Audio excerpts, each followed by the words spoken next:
Now, avoiding burnout doesn't mean you have to put your entrepreneur dreams on hold or slow down. It doesn't mean that at all. But it is about working wiser. So you want to take time to back up, take a minute, take a break, and then move forward so that you are not at a point where it is too overwhelming for you to move forward. I used to say this all the time. I haven't said it in a while, and that is sometimes entrepreneurship is lonely. It's lonely, and you experience that loneliness while at the same time you're just going and going and going 24/7 trying to get things done, and you have to find some off time, right, Emmanuel? Yeah, one of the things that Angela said to me yesterday, and she came to me with this, she said, excessive Positivity. positivity. Carl Jung said this. Excessive positivity can create burnout. Think about that. And it was an interesting conversation that we did have because excessive positivity, if there is no balance, then it can turn into stressful positivity, which means that in life, everything has a balance. So you have your ups and your downs, and you got to be able to be aware enough to make those adjustments, because in the positivity, there's that as yet negativity. And in the negativity, there's that as yet positivity. Positivity cannot exist without negativity. They sort of like one and the same. So us as entrepreneurs and as conscious people being to be aware enough to live that balance, which means you wake up in the morning and you do, but at night you got to go to sleep so you can get your rest. And that's what makes an effective, I think, entrepreneur or even person, because you can drink too much water and get sick. So everything has a balance. You know, when I first heard that, I have to say I tuned it out. I'm like, excessive positivity, what are you talking about? But then as I listen more about what is Carl Jung really saying here, he's saying that you can say, you can do anything. You just set your mind to it and you can do it. And sometimes they can't. And I thought, well, I tell people that, but it's the truth. I mean, sometimes you have to be completely honest with individuals and yourself to understand what your limitations are. And when I sat back and thought about it after Emmanuel and I had the conversation, I really said, it is, if you are a little too Pollyanna and you're not dealing with those things that are the undergird to what you're saying, then you can trick yourself for a little while, but you still don't solve the unspoken fear, anxiety, or whatever else that you are really going through underneath. So it's true, but I guess it's all in perspective and how you encourage yourself or you encourage others. Obviously, what you say to yourself most often is what you're going to attract. But there should be a safe space for you to be able to share what you are truly experiencing, because even the strong need support. At what point are you starting to feel stress? In the excessive positivity aspect, at what point are you starting to feel stress? That's where the awareness comes in. I'll give you another example. You at a smorgasbord and you got all of the delicious food that you want to eat, and you go and you just tearing it up. But at what point do you realize that this is starting to become stressful? Which means your body, which means your mind, which means you have to be in tune with that. Because at that point, it's no longer positivity. It's starting to become resistance. And that's the balance of life. That's what all of us, And I think that is a spiritual practice. I think that is a meditation that could be used, because in the positivity, I mean, it's sort of like I'm at a resort, I'm getting massages or whatever, and then at what point it's like, I'm just so tired of people rubbing on me, and I'm just so tired of this, I need to go back home. And it's really important to have a safe haven where you can go to and recharge and regenerate, because a lot of people's safe haven is work, because they don't want to be at home. And when they come home, if they're not comfortable, if they don't feel connected so that they can rejuvenate, what they're going to do, they're going to go to the bar. And they're going to start drinking, and they're going to start doing something else. And they're going to start, and the next thing you know, they go be out of control and they're in trouble. So to realize at what point is positivity create resistance, all of it comes into play where you know resistance is coming when you are so comfortable and so in tune in your safe haven. It's like, oh no, I give you another example. Went out and started driving. It was like rush hour. I hadn't been out in rush hour traffic for a long time. And when I got out there, You're privileged. I'm like, why are these people driving so fast? Why these people got these looks on their face? It was like a bunch of robots just got this stressful look on their face, and they just like looking straight ahead and driving. And I'm like, what is going on out here? I need to be able to go home and go back home. Now, when I was working prior to retiring, that was normal for me. It was normal for me. But because I have a safe haven that I feel comfortable at home, where I can rejuvenate, where I can be creative, all of those kind of things, then I can really tell when the stress factors start coming. Yeah, it made me think about the business itself. And before I leave that topic, I think excessive positivity is a way of saying being inauthentic. But when you are authentic, there are times where things are going very well, and then there are other times when things are a little bit harder. There's times where things are clicking, and there's times where things are not. That being authentic is the most important thing. So let's talk a little bit about scaling and how we use franchising as a way to scale the business. And it allowed us to put more pin markers on a map in different places utilizing franchising. We decided to use franchising. Emmanuel could tell that story a little bit better.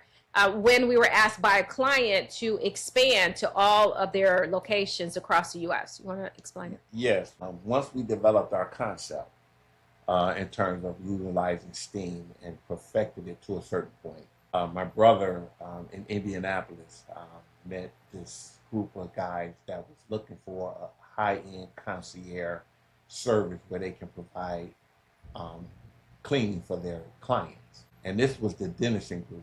And the Dennison Group managed all of the malls all over the world, assignment malls.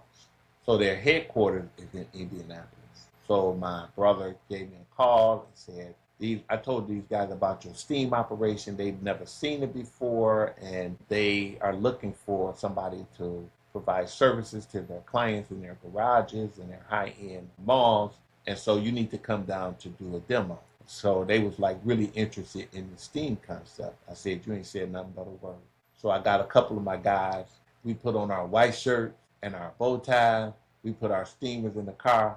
We went out, we drove out to Indiana, and they was waiting on us. It was like a group of guys that was waiting. They wanted to see this operation. And, before we pulled into the garage, because it was like a 4-hour drive, we went and we changed into our Temptation outfit with our bow ties and white shirt. And so when we pulled up in that, we got the steamers hot, we got everything ready. And so we pulled up in the garage, we seen all these people standing around, they wanted to see this operation. And man, we jumped out the car like the Temptation. We jumped out the car with our white shirts, bow ties, we threw the steamer up, we turned the generator on, we started steaming. They didn't see nothing but Temptations and steam. And then when all of the smoke cleared, they had a clean car. So they was like, we sold. And they kept asking, where did the dirt go? Where did the dirt go? Like, where's the dirt? They was like a magic show. But anyway, what happened was we had a contract with them for 18 months, and they became so dependent on us, and they really enjoyed, not only did they enjoy our service, but they enjoyed the way we communicated. They enjoyed the camaraderie, how we built a company with them, worked with them. They enjoyed that. And at the end of the 18 months, what they said was, because it was a lot of work, it took a lot of work to get these garages up and going and getting people to see the service and all of that kind of stuff. But anyway, at the end of the 18 months, they said, look, we would like for you to be in all of the malls all over the country to provide these services. So what we didn't want to do, we didn't want to hire a bunch of employees and buy a lot of equipment. And we were just trying to figure out what is the best way that we can grow this and at the same time not have so much responsibility. And so we thought about franchising. A friend of mine, his name is Ernest Wilson, he made a transition years ago. His wife, Dolores, ended up finding the greatest gift in franchising history. His name is Bob Pirtle. He owned International Expansion. So Bob flew out to Indiana to watch our operation to see if there was a vital vehicle to franchise. And then once he saw it, he liked it. And so that is when we really started to the process of how to expand this, where we're not taking so much responsibility and dealing with the workforce, that everybody can get a piece of the pie. And that's how we start to figure out the franchising. So franchising was a great way for us to scale the business. In some ways, we would say that was building our burnout-proof team. We were adding franchises, other business owners that could grow their business in their respective areas, utilizing our patent pending business system so that they can continue to grow. And that's actually what we did. And it has been and continue to be a wonderful journey. We have since added more house accounts that we manage in-house as well throughout multiple locations, utilizing that same system where we put people first. Detail Experts in general is a people first company. So we focus on building people, helping them understand the process, and building systems in place that will help those individuals from becoming burnout. In this way, we have never micromanaged. We don't micromanage in the franchise system, and we don't micromanage in our own house accounts as well. But what's most important is how well-trained teams. We celebrate progress using our BEAM program and acknowledging accomplishments and small wins and sometimes large wins. So it's important for us to understand that people is what make the engine go by, helping people meet their specific needs. So if I can help an individual accomplish their individual goals, then of course I can accomplish mine as well. So what is most important is we can utilize our burnout-proof team from us burning out. And there is the internal individuals as well. Like every entrepreneur, I get lots of email communication, and emails are important because that's how our customers and most people communicate with us. So when I am receiving 1,000+ emails a day, it can get overwhelming, and getting the support that's needed to sort through the emails that aren't as important or critical to answer, separating those from the emails that are important is extremely important to running a successful business. So that kind of gets us into urgent versus important. We have to make a decision all the time about, is this urgent and important, or is it just urgent at this moment, or is it just important at this moment? But you can't chase both ends of the candle, chasing every little rabbit that comes along. So you do have to be more responsive than reactive. We want to be intentional and less reactive. So prioritizing helps. Email? Well, one of the things that I thought about when you said chasing your responsibilities is addiction. Addiction is when a person can't stop doing something. Can't stop. At the cost of their detriment, at the cost of their demise, or losing something that is of value to them. That's what an addiction is. You can't stop, because you're always going to find a way psychologically to justify a certain behavior. That's the dangerous part about it, because the behavior pattern of an addiction person will justify the fact that they are breaking your house and take something because they need to fulfill this addiction. So there's a whole bunch of different behavior patterns that it comes from an addiction mindset. And the thing that most people, we all are addicted to, is thinking. We can't stop thinking. We can't. That's where the stress factor comes in. Because even if we put out one fire in our addiction, we're going to put out another. There's going to be something else. Yeah, we'll have those moments of it's done, celebration, but your mind is going to take you somewhere else. And so what my thing is that is where the root cause of burnout. The root cause of burnout is not what you're doing. It's the stress behind what you're doing. It's your ability to not be able to control your mind. It's your ability to be able to not control your life because you're constantly thinking from morning to night. And if you don't take control over that, I don't care if you got $10 million, $10 billion, you're going to still be in that same space. So it's not what's outside that's creating the issue. It's what's going on the inside that's creating the issue. And that's the reason why we, Angela and I, at Detail Expert, deals with going into the subconscious mind, meditating, and seeing all of the dynamics that's going on in the subconscious mind. You know, it's sort of like people is aware that they have a subconscious mind, but they're not aware of what's in it. They're not aware of what is happening to them in it that's controlling their life. It's yours. How come you don't know what's in it? It's yours. It's controlling your life. You want to know everything else. Find out what's in your subconscious mind. Find out what's in it and find out what it is that you can do in order to minimize the stress factor, because that's where the stress is. It's not external. It's not Emmanuel getting on my nerves. It's not Angela getting on my nerves. It's not my neighbor's lawnmower is too loud. It's not, oh, I got to go these people. It's none of that. It's none of that external stuff. It's all internal. And so until we are able to accept the things that cannot be changed, change the things that we can, and the wisdom to know the difference is called the serenity prayer. Yeah, that's important. Another thing is understanding that Eisenhower matrix, where urgent and important, you got to do it right now. That's like deadlines or emergencies. It's important, but not urgent. So you can schedule it. It's like planning and strategy, etc.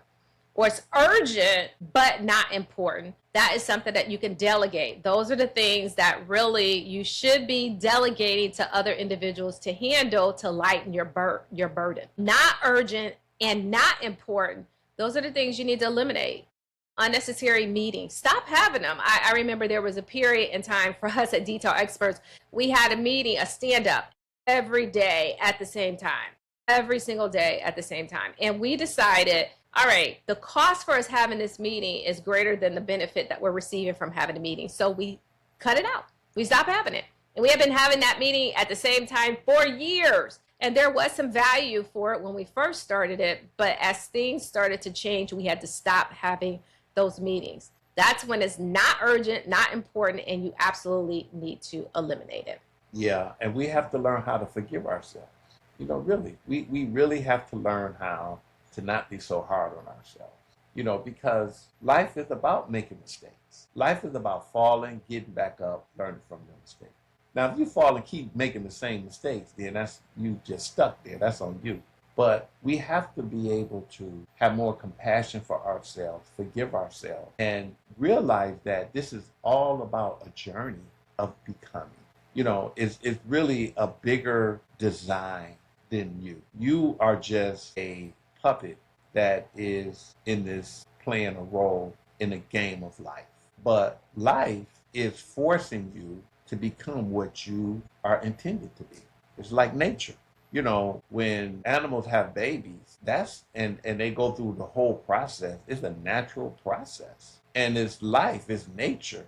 The mother protects the baby, the father protects the baby, they make sure the baby is fed, you know, all of that. Nobody gives them a book or a manual to say, baby cub, this is how I have to do it, and you have to do this. And no, there's not a manual. It's a natural connection to nature. We're all naturally connected to nature.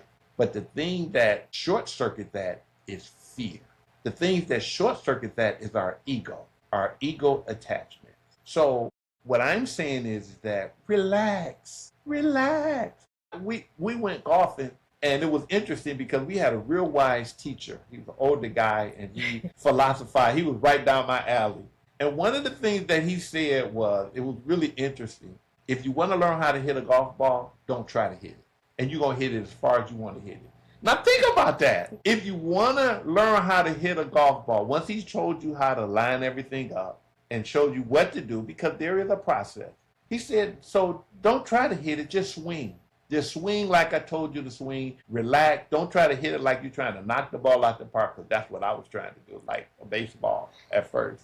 And then I was like missing the ball, and then I'll fall on the ground. I'll swing so hard, I'll miss the ball and fall on the ground. But he said, relax. Let me show you what you need to do. Let me show you how to stand, and don't even try to hit the ball. The point that I'm trying to make is that we're all in this thing called life, and we are here to enjoy it.